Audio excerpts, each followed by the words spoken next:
नमस्कार मित्रांनो, fib level कशी ड्रॉ करायची आज आपण ते एक छोट्या व्हिडिओमधून समजून घेऊ. ठीक आहे. आपल्याला दोन गोष्टी महत्त्वाच्या असतात मित्रांनो. एक असतो आपला स्विंग लो, सेकंड असतो आपला स्विंग हाय.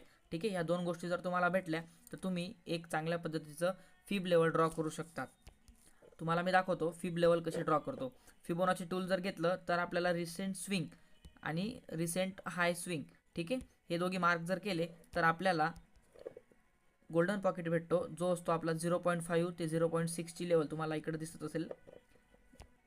यामध्ये आपला एंट्री क्रायटेरिया तुम्ही जर बघितला असेल तर मार्केट टॅप करूनच मार्केट अप साईडला जाण्यासाठी रेडी असतं. ठीक आहे.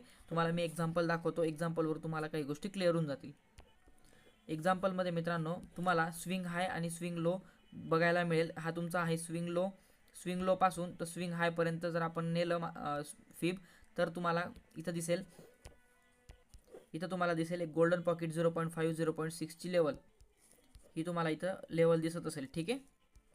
यामध्ये मित्रांनो फक्त मार्केटने 0.5ला टॅप करून मार्केट वरच्या साईडला गेलेलं आहे. ठीक आहे. त्यामुळे मार्केटमध्ये 0.5 आणि 0.6ची लेवल खूप इम्पॉर्टंट आहे. फिबची लेवल कुठल्याही पद्धतीचं चेंज करू नका मित्रांनो. जे आहे तेच राहू द्या, त्यात चेंज करू नका. आपण यावर एक छोटासा व्हिडिओ पण आणणार आहोत फिब लेवल